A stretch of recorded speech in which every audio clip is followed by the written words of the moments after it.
Hai guys, selamat datang kembali di iGadget bersama aku Yusri Adi Putra. Dan di video kali ini aku mau bahas mantan flagship dari Samsung, yaitu Samsung Galaxy S10 Plus. Handphone ini dirilis 2 tahun yang lalu, yaitu tepatnya pada bulan Maret tahun 2019 dan dibanderol dengan harga 14 jutaan untuk varian 8/128 GB. Dan di tahun 2021 ini bisa kalian dapatkan dengan harga 4 jutaan aja dengan kondisi second batangan. Oh ya, seperti biasa kalau kalian mau beli unit yang kita review ini atau kalian mau beli Samsung Galaxy S10 Plus juga, kalian bisa cek aja langsung di link deskripsi. Untuk materialnya, Samsung Galaxy S10 Plus ini menggunakan bahan kaca yang berfinishing glossy dan frame sampingnya terbuat dari aluminium. Tapi sayangnya menurut aku bahan kaca glossy ini kurang bagus karena mudah ninggalin sidik jari. Jadi kesannya kelihatan mudah kotor. Terus yang bikin kesan handphone ini makin terlihat premium adalah desain melengkungnya. Handphone ini didesain melengkung untuk layar dan backdoornya, serta desain kameranya yang disusun secara horizontal. Lalu untuk tombol-tombolnya, di sebelah kanan dia punya tombol power, di sebelah kiri ada tombol volume, terus di bawahnya ada tombol Bixby yang bisa difungsikan untuk tombol shortcut aplikasi yang kita pilih. Contohnya di sini aku buat untuk membuka aplikasi Instagram. Terus di bagian atas terdapat SIM tray sekaligus slot memori eksternal. Lalu ke bagian bawah terdapat lubang audio jack 3,5 mm, port USB Type-C dan terdapat speaker. Lalu untuk bobotnya, handphone ini masuk kategori ringan dan juga tipis dengan berat sebesar 175 gram. Jadi cukup mudah untuk dipakai dan dioperasikan menggunakan satu tangan. Lalu untuk layarnya, handphone ini menggunakan layar full screen dengan punch hole yang posisinya berada di sebelah pojok kanan atas dengan ukuran layar sebesar 6,4 inci dan menggunakan panel Dynamic AMOLED dengan resolusi Quad XD+ serta dilapisi dengan kaca Corning Gorilla Glass 6. Untuk refresh rate-nya sendiri, Samsung Galaxy S10 Plus ini masih belum tinggi, dimana handphone ini masih menggunakan refresh rate 60Hz. Dan untuk kualitas layarnya, menurut aku Samsung Galaxy S10 Plus ini nggak perlu diragukan lagi karena punya kualitas layar yang tajam bahkan di tahun 2021 sekalipun. Lalu untuk membuka handphone ini kita disajikan dengan beberapa fitur seperti Ultra Fingerprint on Display yang kecepatannya itu sangat cepat dan akurat sekali. Bahkan dalam keadaan layar mati pun handphone ini tetap merespon fingerprint kita dengan sangat baik. Terus kita juga bisa menggunakan Face ID di handphone ini. Untuk kecepatan dan akurasinya juga sangat baik sekali. Bahkan untuk Face ID-nya dia otomatis langsung kebuka tanpa harus kita swipe up dulu. Speakernya pun udah stereo dan juga udah dilengkapi dengan fitur Dolby Atmos yang bikin kualitas suaranya itu jadi makin nendang. Dan untuk melengkapi kebutuhan multimedia kita, Samsung Galaxy S10 Plus ini juga masih menyediakan lubang audio jack 3,5 mm yang menurut aku bakal berguna sekali buat kita yang masih menggunakan earphone kabel. Dan untuk kualitas audionya, kalian bisa simak aja video berikut ini.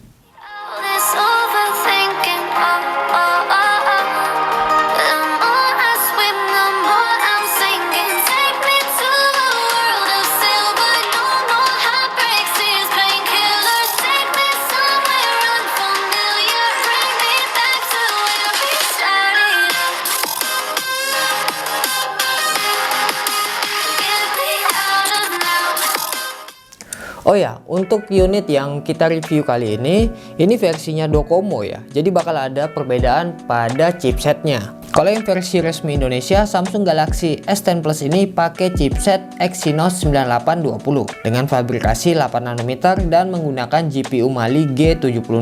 Nah, kalau versi Docomo dia pakai Snapdragon 855 dengan fabrikasi 7 nanometer dan menggunakan GPU Adreno 640. Sebenarnya untuk performanya sendiri ini 11-12 ya, menggunakan Snapdragon ataupun menggunakan Exynos.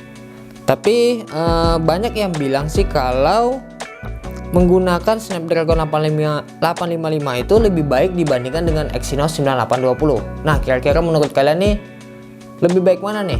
Kalian tulis di kolom komentar ya, dan beserta alasannya.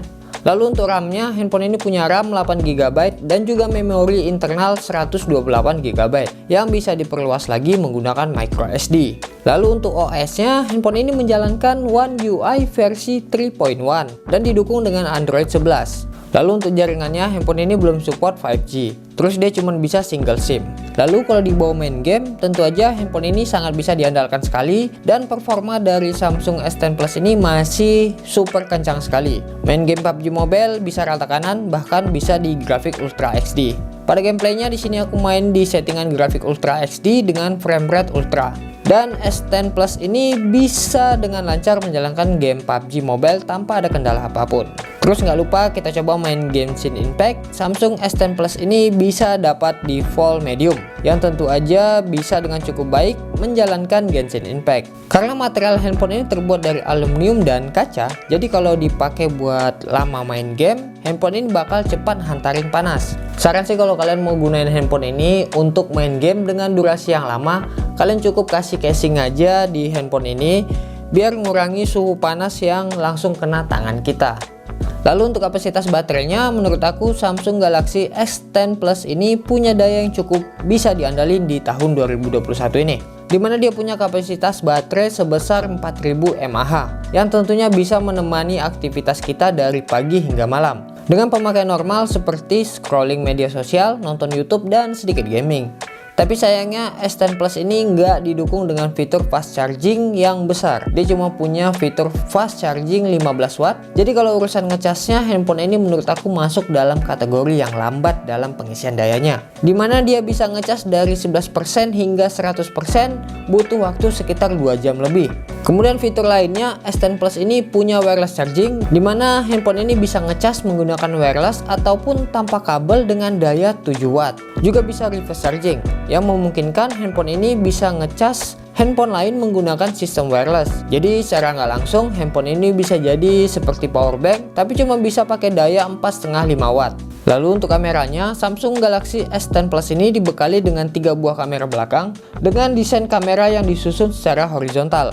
Yang pertama dengan kamera utamanya 12 megapiksel, kemudian kamera telefoto 12 megapiksel, dan yang terakhir kamera ultrawide-nya dengan 16 megapiksel. Lalu untuk kamera depannya, handphone ini punya 2 kamera di depan, satu untuk kamera selfie-nya punya 10 megapiksel dan satu lagi untuk kamera deep sensor dengan 8 megapiksel. Untuk hasilnya, kualitas gambar dari kamera Samsung Galaxy S10 Plus ini masih cukup bisa bersaing dengan handphone flagship yang ada di tahun 2021 ini. Hasil dari gambar S10 Plus ini overall udah tajam dan juga punya warna yang cerah serta punya dynamic range yang cukup bagus. Intinya hasil gambar dari Samsung Galaxy S10 Plus ini masih sangat bisa diandalkan buat kebutuhan aktivitas sehari-hari kita. Bahkan dalam keadaan low light pun, handphone ini bisa hasilin gambar yang cukup bagus karena memiliki night mode di semua lensanya. Untuk detailnya pun sangat baik ketika digunakan pada malam hari.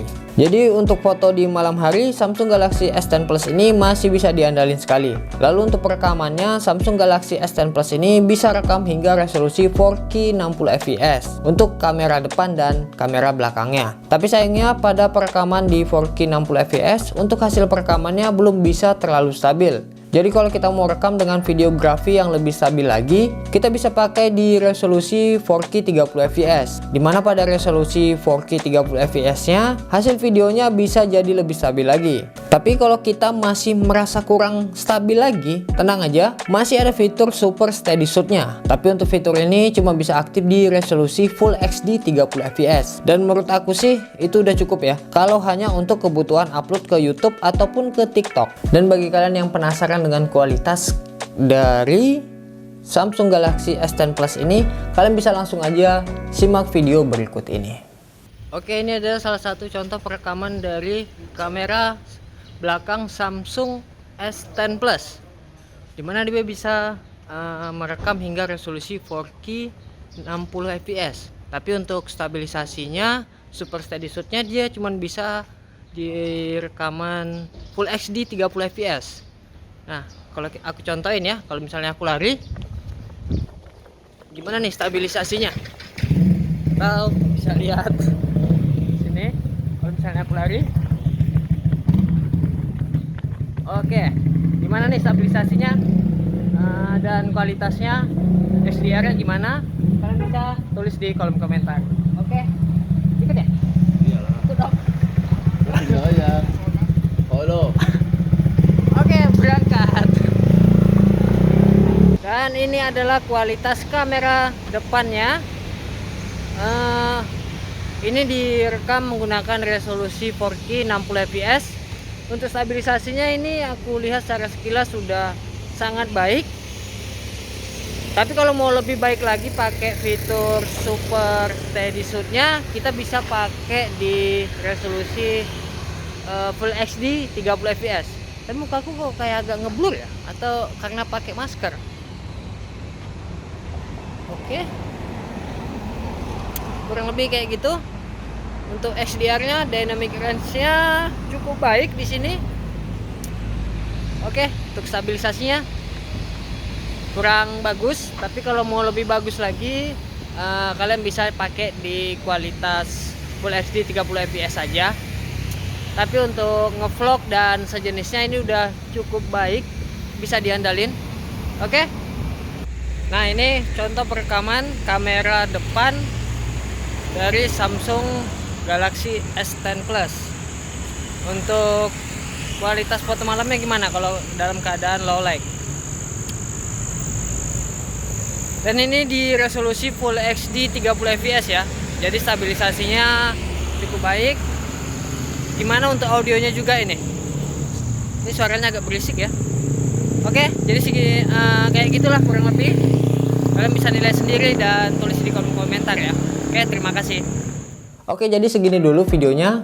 Dan menurut aku untuk Samsung Galaxy S10 Plus ini masih worth it sekali untuk dibeli dan dipakai di tahun 2021 ini. Dengan harga 4 jutaan aja kita bisa dapat performa yang masih super kencang dan bisa bersaing dengan flagship yang ada di tahun 2021 sekalipun. Punya desain yang cukup keren dan cakep, serta untuk kameranya juga masih bisa bersaing di tahun 2021 ini. Selain itu, handphone ini juga punya fitur pendukung seperti NFC dan juga wireless charging, serta nggak ketinggalan punya reverse charging. Dan yang paling penting, punya fitur ultra fingerprint on display yang respon dan kecepatannya itu sangat baik sekali. Tapi kekurangannya menurut aku cuma satu aja. Dia punya pengisian daya yang cukup lama dengan fitur fast charging yang hanya bisa ngisi dengan daya cuma 15 watt aja. Dan kita butuh waktu hampir 2 jam lebih buat ngisi handphone ini sampai penuh.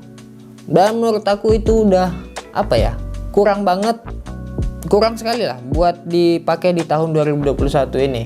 Untuk pengisiannya ya, kalau yang lain-lainnya masih oke lah. Tapi kalau kalian merasa 2 jam itu nggak terlalu lama buat kalian, atau bahkan tidak mempermasalahkan sama sekali dengan pengisiannya yang lama, yang penting performanya ngebut, layarnya mantap, audionya kencang, itu yang jadi prioritas kalian, maka Samsung Galaxy S10 Plus ini sangat cocok kalian beli dan kalian pakai di tahun 2021 ini. Oke, jadi segini dulu videonya. Tulis di kolom komentar pendapat kalian tentang Samsung Galaxy S10 Plus ini. Like video ini kalau kalian suka dan sampai jumpa lagi di next video. Bye.